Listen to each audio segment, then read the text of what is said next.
Okay, dito po tayo sa constitutional commissions ngayon 'no. So, simula pa lang basics 'no, ano ba yung mga common provisions ng lahat ng mga constitutional commissions 'no. Dito muna tayo sa prohibitions 'no. So, no member of the commission during their tenure shall hold any other office or employment, engage in the practice of any profession, engage in the active management or control of any business 'no, be financially interested in any contract or franchise privilege granted by the government. Okay.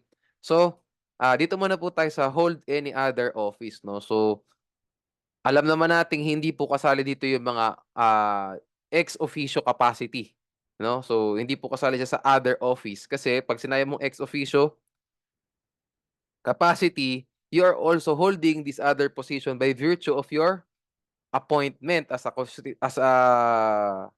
commissioner, as a chairman of the COMELEC 'no, or CSC or ah, Commission on Audit. So sabihin natin 'no, anyway mata naman 'to later on, sabihin natin merong, ginawang executive order yung president. Sabi niya, yung pong Civil Service Commissioner gagawin nating, ah, member of the board ng GSIS, SSS, you get the point. Is that unconstitutional? The answer is yes. Unang-una, violation po siya nung holding any other office. Okay, that's another office 'pag sila rin nagiging silang board ng GSIS, director ng GSIS, SSS, you get the point, 'no? Another reason bakit po siya unconstitutional is because it will restrain, it will violate, it will, obstruct the independence of the constitutional commissions. Kasi magiging siya under kay president, eh, under na siya ni president, 'di ba? Kasi 'pag naging na siyang tao dun sa GSIS, executive branch na siya, 'di ba? So you get the point. Okay, dito po tayo 'no. Engage in the practice of any profession at saka management or control of the business. Eto po pareho 'to sa Article 7, Executive Department. Why?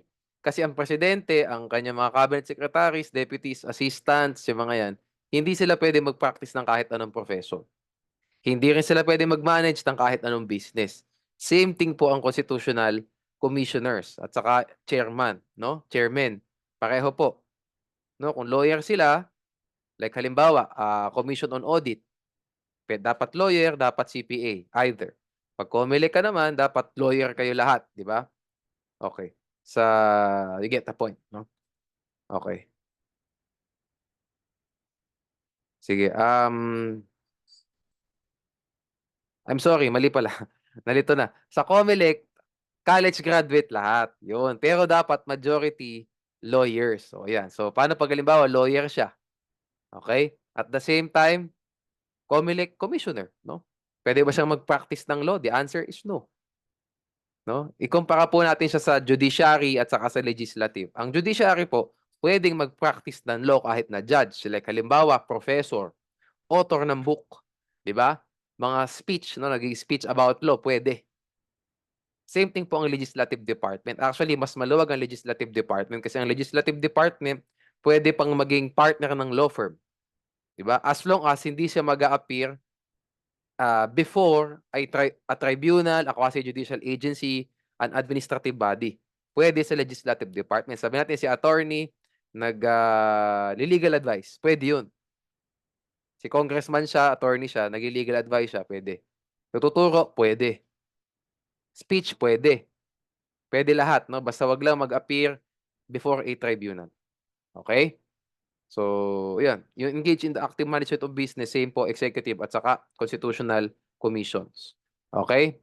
Sa financially interested po sa any contract of the government, eto, basahin niyo lang pero tandaan niyo 'to, mas topic po ito normally sa criminal law at saka sa commercial law. Why? 'Pag commercial law, ang approach diyan, money laundering.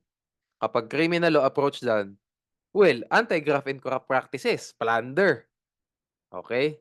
Saka, anong tawag dito? Ayun 'no, you get the point 'no? Tama naman ako, saka anti-money laundering din, yung pala isa kong nakalimutan. Anti-money laundering din 'yan, okey? Basahin niyo lang 'to for purposes of basahin para maintindihan natin in case matanong, pero mas big dapat ang attention natin sa hold any other office, practice of profession, active management of the business. of any business. Okay? Sige. Wait lang, mic check ko lang to. Baka di tayo naka-record, no?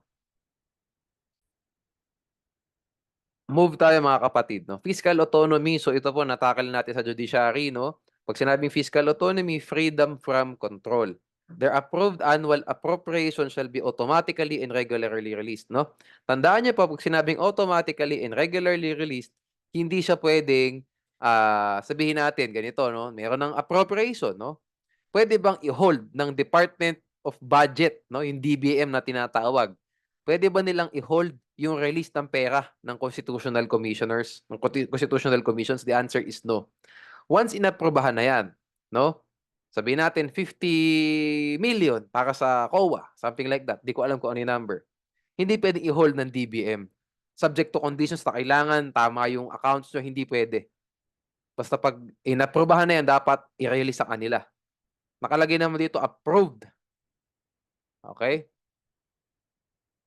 Okay? Ayos tayo dyan. Tapos fiscal autonomy, freedom from how they will spend their budget. O ngayon tanong, ano pagkakaiba ng sa judiciary at saka itong sa constitutional commissions? Sa judiciary, ulitin natin, hindi pwedeng i-reduce yung amount from what was the budget last year. Must be the same or more than. On the other hand, sa constitutional commissions, pwedeng ibaba. Wala namang sinabi, di ba? Wala namang sinabing bawal ibaba. Pwedeng ibaba, basta dapat, pag binigay mo ni budget sa kanila, bahala sila paano nilang uubusin yan. At the same time, dapat, pag inaprobahan nyo na yan, hindi pwedeng i-hold nyo pa ng executive branch. That will violate Section 5, Article 9A. Okay? Tapos tayo, cases or matters to be decided by the commission. So, nakalagay dito, each commission shall decide by a majority vote of all its members. No? So, ito po, mas maganda ito, itackle natin siya, yung pinaka specific provisions for COMELEC, for COA, for Civil Service Commission. Kasi normally, ang tanong po dito sa mga cases or matters decided by the commissions, ang normal na topic dito, COMELEC. How will the COMELEC proceed with the case? Dapat na COMELEC division or COMELEC en banc agad? No? So, as a general rule po, no, babanggitin ko na lang, as a general rule, ang tawag ito, as a general rule sa COMELEC, dapat division muna. And then, i-MR mo later on sa en banc. Pag po, quasi-judicial ang in-exercise na powers. If quasi-judicial in nature yung power na in-exercise ng COMELEC, like election contest, no? Sabihin natin, nag-file ng petition for cancellation of COC based on material misrepresentation. Division muna yan. O, tapos pag kung ano man naging decision doon, MR natin to en banc. After nun, nakalagay naman dito na after nun, petition for certiorari under Rule 64 to the Supreme Court. Under Rule 64 in relation to Rule 65. Sana po naintindihan natin. Okay? O ngayon, paano pag kinansila yung COC, motu proprio. Hindi siya quasi-judicial. Basically, kinansel siya on its own instance ng COMELEC. Power to enforce yan, ano po ito? Hindi ito quasi-judicial. This is parang power of the COMELEC to enforce and administer all laws, regulations, rules regarding elections. Paano po ngayon ang magiging procedure? Pwede ba COMELEC en banc agad? The answer is yes. No? Tinakal ko na kita, tinangent ko na. Kasi mas kailangan doon. No? Pwede. Pwedeng recta en banc na kasi hindi naman quasi-judicial yung function eh. Administrative in nature. So pwedeng en banc. Okay, sige. You get the point. No? Okay. So ito nga, unless otherwise provided by this constitution or by law, any decision, order, or ruling of each commission may be brought to the Supreme Court on certiorari by the aggrieved party within 30 days. Ito po, dalawa lang. CSC, COA at saka COMELEC lang. Pag Civil Service Commission, alam naman natin, Rule 43, 15 days to the Court of Appeals. Petition for review under Rule 43. Okay? Pag COMELEC at saka COA, 64, 30 days yan. Petition for certiorari. However, no, ito pa isa, no, qualifier ulit sa COMELEC. So, una natin tinakal about sa COMELEC en banc at saka COMELEC division. No? Kailan magiging division, kailan magiging en banc. Pag quasi-judicial in nature, yung function, division. Pag administrative, NBank. Anyway, nasa Q&A natin yan sa political law. Paano naman ngayon kapag ang pinagtatalunan natin, sabihin natin dito. Okay. Same thing pala, no? Administrative, no? Ito naman po sa Diocese of Bacolod versus Comelec, ang kaso po dito, no, matatakal din to sa freedom of expression later on. Ang kaso dito is merong pinaskil, no, na poster yung basically yung church, team patay, team buhay. Ito yung sa reproductive health bill before.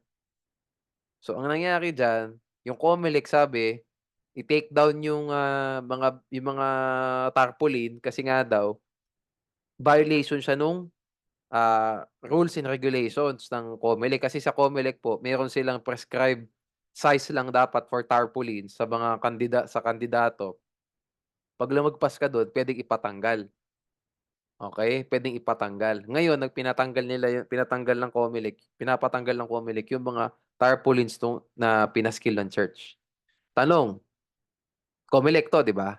So, ang nangyari po dyan, yung Diocese of Bacolod, final po yung petition for certiorari under Rule 65, hindi 64 ah. Petition for certiorari under Rule 65, Supreme Court. Tanong, is that the proper remedy? The answer is yes. Okay, because not all acts of the COMELEC are final decisions or resolutions, and not all acts of the COMELEC are quasi-judicial in nature. So in this case po, hindi naman quasi-judicial in nature yung ginamit ng COMELEC eh. Administrative. 'Di ba? Ano naman ang quasi-judicial doon? Eh, pinatanggal yung tarpaulin. That's administrative in nature. So what's your remedy? Sa ginawa ng COMELEC. Mag-i-enbank ka pa ba? Ang labo, 'di ba? Hindi. Okay? Pinatanggal na nga nila eh, 'di ba? So, ito po, ang context nito, mga non-candidates, no? So, I think, para di lang tayo maguluhan dito sa COMELEC na to, tingnan natin, ano lang tayo dapat, based on the context. Yung tinakil ko kanina, COMELEC Division versus NBank. Pero lahat siya about candidates na tanggalin, disqualification cases. Okay, ito po, freedom of expression na kasi ang pinag-uusapan natin dito na hindi na siya actually politika. Ayun, yun pala yung gusto kong sabihin. Hindi na actually siya election. Yung ginawa ng COMELEC in this case, it restrained the freedom of expression, freedom of speech of the church. If that is the case, hindi dapat Rule 64. Kasi unang-una, wala naman decision in the first place. Where's the decision?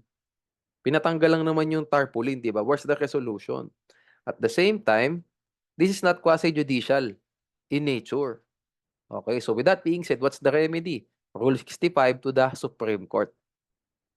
Rule 65 is applicable to raise objections relating to grave abuse of discretion such as violation of the fundamental right of expression. Okay? Hence, Rule 65 is the remedy against the acts of the COMELEC in the implementation of its administrative or regulatory powers. Okay. Move tayo to the next topic, no? Eto, no? So, institutional independence and safeguards, no? So, hindi sila pwede tanggalin ng statutes kasi nga ginawa sila ng constitution, no? And yan, eto na, sinabi ko pala kanina, the CSC chairman cannot be a member of a government entity or a GOCC kasi it will violate the independence of the commissions. No? Okay, impeachable officers sila. Ito ang gusto kong itackle, no? Itong reappointment, no? Before we go to the next topic. Okay, ito muna, no? Ito pala, the commissioners and the chairman, they cannot be appointed in a temporary or acting capacity. Pareho po yung judiciary at saka itong constitutional commissions. Why? Kasi if pwede pong i-appoint ang judges in an acting capacity,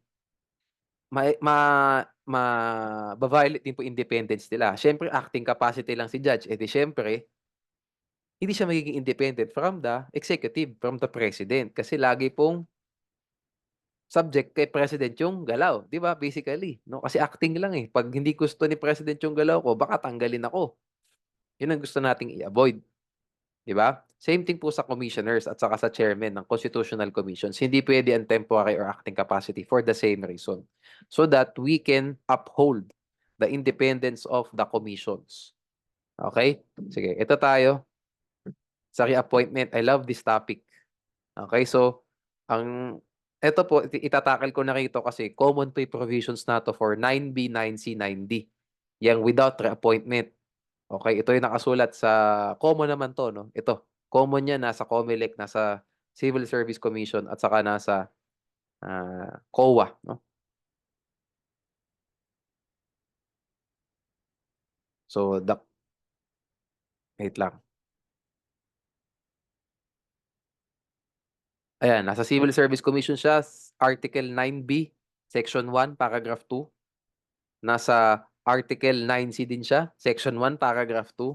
Finally ko na sa taas. Nasa Article 9D din siya, Section 1, Paragraph 2. So the chairman and the commissioner shall be appointed by the president with the consent of the Commission on Appointments. So ibig sabihin, kailangan po ng approval ng Commission on Appointments ang appointment sa constitutional commissions. Why? Kasi wala naman JBC, nahaharang diyan, eh, wala namang JBC na tandaan niyo po 'yun, gano'n ang approach. 'Pag kailangan ng JBC, bago mag-appoint ng president, hindi na kailangan ng Commission on Audit, such as judges, justices, saka ombudsman. No need na silang mag-commission on appointments kasi may JBC na, eh, na mag-i-screen sa kanila basically. Okay, so sabi po dito, for a term of 7 years without reappointment. So, based po sa sentence na 'to, marami tayong puwedeng magawang, scenarios. Okay, unang senaryo, tandaan natin the appointment of hindi pala senaryo, maraming point of view. The appointment shall always be for a fixed term of 7 years. If the vacancy was a result of expiration of term of the previous appointee, what does that mean? Sabihin natin si Mr. A, COMELEC commissioner siya, naka-7 taon, alis na siya diyan. Yung bagong papalit sa kanya 7 years pa din. Hindi puwedeng 5 sabihin ng president, hindi puwedeng 4, 7 din. Okay? That's the first thing. Next, what if this position became vacant because of reasons other than expiration of term? Namatay si Mr. X 'no, na commissioner, 'no? Ano pa ba? 'Yun, namatay sabihin natin 'no. Nag-resign, na-impeach, oh, 'di ba? It it became vacant for reasons other than expiration of term. Death, resignation, impeachment, 'yan ang insanity and so on. 'Pag in-appoint natin yung tao dun sa posisyon na yun, sabihin natin mag-appoint tayo ng si Mr. Y, in-appoint natin dun sa vacancy na yun. His appointment will only be for the unexpired term. Okay, so ano 'to, matter of mastery talaga 'no, pero baka maguluhan kayo. So sabihin natin naka-4 na taon yung namatay, 3 taon na lang siya maa-appoint as COMELEC commissioner, as COA commissioner. Okay? That's the second rule. Okay. Members who serve for the full term of 7 years is not eligible for appointment to any position in the commission, whether as a chairman or as a commissioner. Of course, kung nag-start siya sa Civil Service Commission, naka-7 taon siya, pwede pa ba siyang maging COMELEC? Pwede. Ibang-iba ibang posisyon na yun, eh, 'di ba? Iba na yun. That's another 7. Okay? Hindi po yun. Ang point natin dito, same office, same commission, 'no? So kung COMELEC commissioner ka, 7 taon, hindi ka na puwede maging chairman o maging commissioner ulit. Pero puwede kang maging COA, kasi that's a whole new commission, 'no, whole new office. Okay? Next tayo, whether as a chairman or as a commissioner. O ito yung tanong natin 'no, a commissioner who resigns after serving for less than 7 years is not eligible for appointment as commissioner kasi reappointment. So sabihin na, so ilang rule na 'to, 1, 2, 3, 4. 'Wag natin i-count tong temporary or acting, okey na yan, basic yan. 2, 3, 4, fourth rule 'to. Sabihin natin commissioner ka ngayon, naka-4 na taon ka, nag-resign ka kasi na-burn out ka. Magpahinga ka 1 taon, puwede ka bang i-reappoint ulit for kahit 3 months? Hindi na puwede. Kasi nakalagay po diyan sa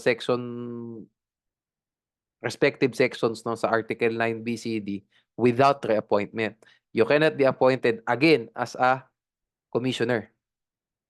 COMELEC commissioner, 'di na puwede, 'no. 4 na taon at umalis ka diyan, hindi ka na puwede maging COMELEC commissioner ulit. Pero ito tanong, sa pang-5th tayo na rule,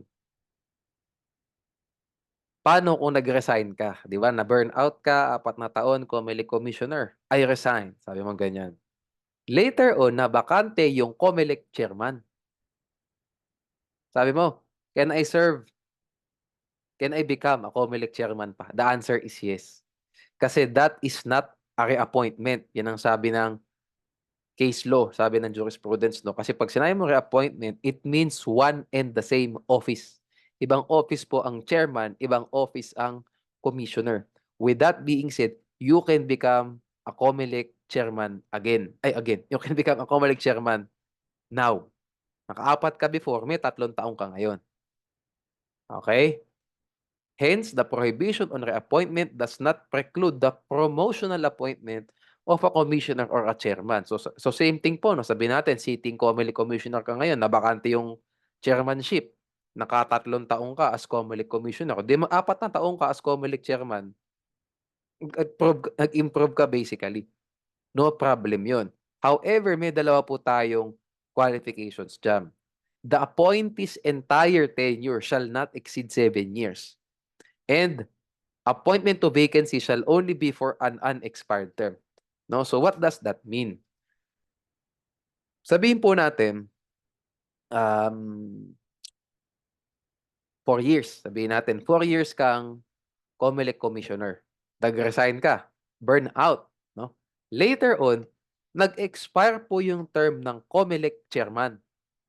The position became vacant because of expiration of term. So yung bago magiging appointee dyan, ideally 7 taon ulit, di ba?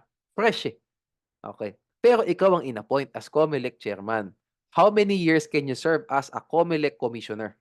As COMELEC chairman? 3 taon na lang kasi naka-4 ka nung una eh. O kung naka-3 ka nung una, 4 na taon ka na lang as COMELEC chairman. You get the point. O ngayon, attorney, papaano yung, 'di ba, 7 taon po yan, eh 3 taon lang ako, 4 na taon lang ako sa posisyon. Paano yung extra 3 years? O, yung papalit sa'yo, 4 na taon lang for the unexpired term of the 7-year period. Get? Hanggang sa later on, tumama na. You basically, i-appoint later on is fresh 7 years mapupunta sa kanya. Ganun po. Okay? Okay tayo, Sige, 'pag hindi ko na papaguluhin. O papaano naman, last na sa pa. Sabihin natin COMELEC commissioner ka ulit, nag-resign ka on the 4th year. May 3 taon ka pa. Later on nabakante yung COMELEC chairman na position. Naka-6 na taon yung COMELEC chairman. Namatay siya on the 6th year. So may ilang taon pang natitira sa term niya, 1 year pa. Ikaw ang in-appoint. COMELEC commissioner ka, nag-resign ka, naka-4 na taon ka, later on, in-appoint ka as chairman ni President. Approved ng Commission on Appointments. How long will you serve as a COMELEC chairman? 1 year lang. Kasi you can only serve for the unexpired term of the original appointee. So total mo, 5 taon ka lang, 4+1. O ngayon, pwede ka bang mag-7 pa? May senaryo pa para makapag-7 ka? Wala na po. Kasi you were already appointed as a chairman, you were also appointed as a commissioner. Saan ka pa pupunta? Wala na. So basically, natapos ka ng 5 years. Wala na, hindi ka na makakabalik dyan. Okay? Sana po get natin, no? Ka-appoint ka lang sa bagong opisina ng gobyerno. Okay, so punta ka sa civil service, gano'n na, COMELEC ka dati. Okay, so tapos na po yung discussion natin for that one. Next video, fiscal autonomy and so on tayo. Anyway, natakal ko na rin pala 'tong fiscal autonomy. Puwede na tayo sa qualifications and composition of the constitutional commissions.